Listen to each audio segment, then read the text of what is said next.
So let's say good morning, no, good afternoon, today. Good afternoon. Is it the afternoon? I don't know. I don't know what time. I was gonna ask you, like, how do you mentally and physically keep yourself up on this tour? Because it looks quite rigorous when you're out and doing all these shows night after parties as well. Yeah, I'm used to it. I require like 3 hours of sleep.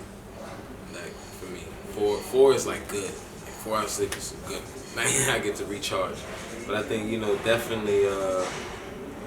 I think I've learned. It's not my first tour, so you learn how to balance it, how to eat better, how to sleep better, figure your schedule out.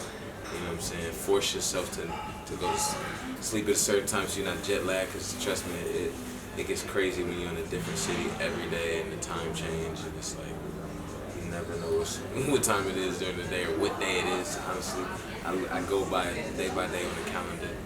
So, but we've been keeping it up. I mean, it's a lot of, my friends and family on the road, some dope openers, Dizzy writing verse Simmons, and I think it's all motivating when, everybody's just here, especially when they're here for the first time. It makes me feel like I'm here for the first time, so it's dope. Yeah, good family with you. That must be such an extra motivation when you're out on the tour. Right, it's definitely less stressful to an extent. As far as worrying about what's going on or where they at, everything taken care of, or safety. It's all a learning experience. I've never had a kid on tour before, so this is definitely my first time going through it. Ain't nothing perfect. Well, having a child with you, how does that change things in terms of, like, are you more like, you just after you do your after party, you just want to get back to your child? I mean, how does it work? To an extent, you want to get back. Sometimes you want to have a break, but no more smoking on my bus. I don't get to smoke on the bus. I think, or in the green rooms. I smoke outside.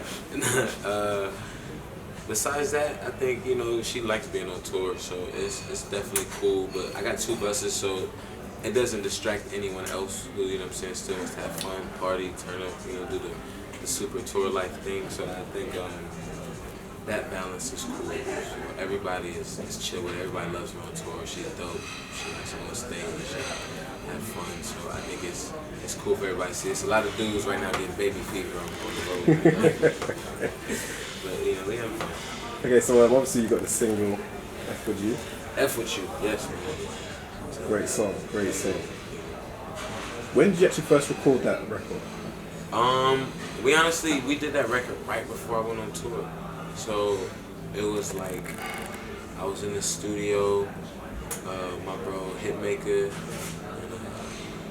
We did the record, and then I went on the road like a couple weeks later, and then I actually worked on the record again when I was in Australia.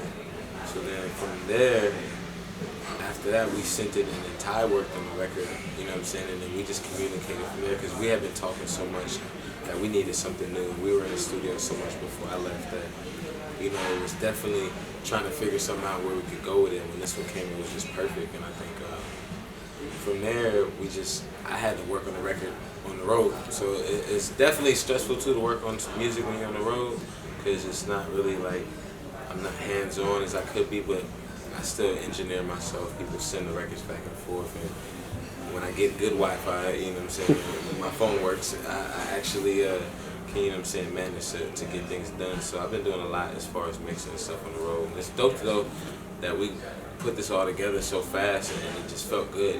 Sometimes you get records where you sit on them and wait. This one felt like it was just ready to go. So as soon as we got it done, it was, let's get to mastering it, let's get this to the people, and I can't wait to get home and shoot the video for it. Do you know what's interesting? What I picked up on, it's almost like that same independent mentality that you would have had. Getting on it quick, putting it out, like the views already like at 1 million. Usually sometimes when you're in a label system, it can take a bit longer to deliver or roll out content. So is that important for you to know that you can still, once you have an idea creatively, you can take it straight to market? Yeah, that's important, and I feel like I want to do a lot more of that this year. Just like I feel like I have so many records that waste sometimes because I'm not putting them out, and then you get over them and you get tired of them. And right now, this year, I just want to just attack and put stuff out. I've been hitting the label up and letting them know, like, this is what we doing.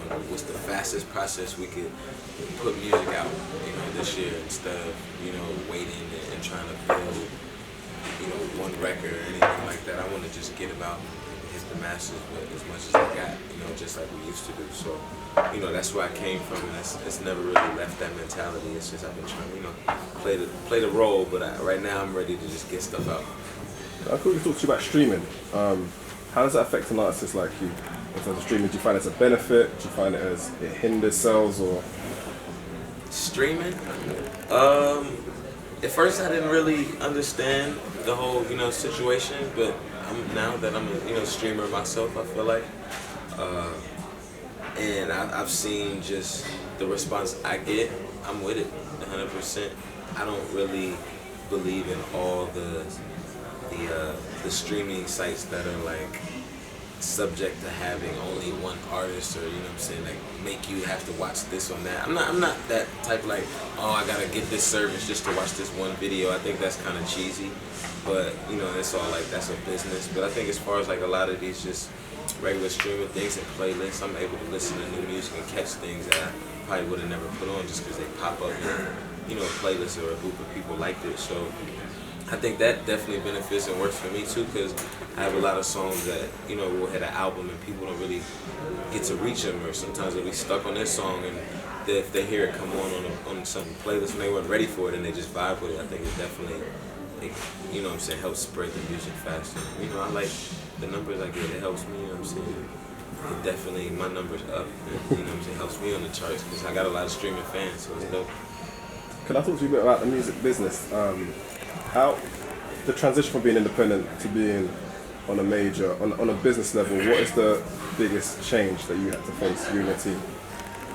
The biggest change from being independent to being a major, it's the freedom, like we were saying earlier, about just putting out music, content, not being judged about videos, anything too much, and now I gotta, when I ask, what's the question?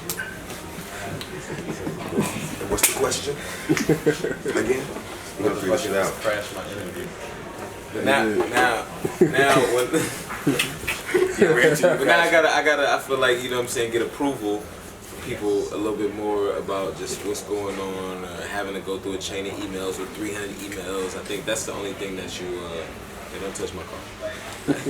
That's the only thing that you, mix up. Everything else I think has been cool because I set myself in a situation to be able to, the label trusts me to do what I do since I started doing it. So it's still kind of like an independent mentality when I go in the studio and have some fun. But it's definitely a change for some artists because, they just lose their freedom to just be who they want to be, and they get boxed in. They only got to use certain producers, certain writers, all that kind of good stuff. And the thing is, I think you came in with leverage.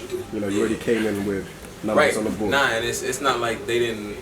It's not like I just magically got signed. Like they wanted to sign me before the situation, and I was like, nah. I feel like it's not time to do that. It's time to get my, my momentum up. Get my fan base up and show y'all more and give y'all more than what y'all even expected. And then they got to give me a better deal and give me a little bit bigger check. Yeah.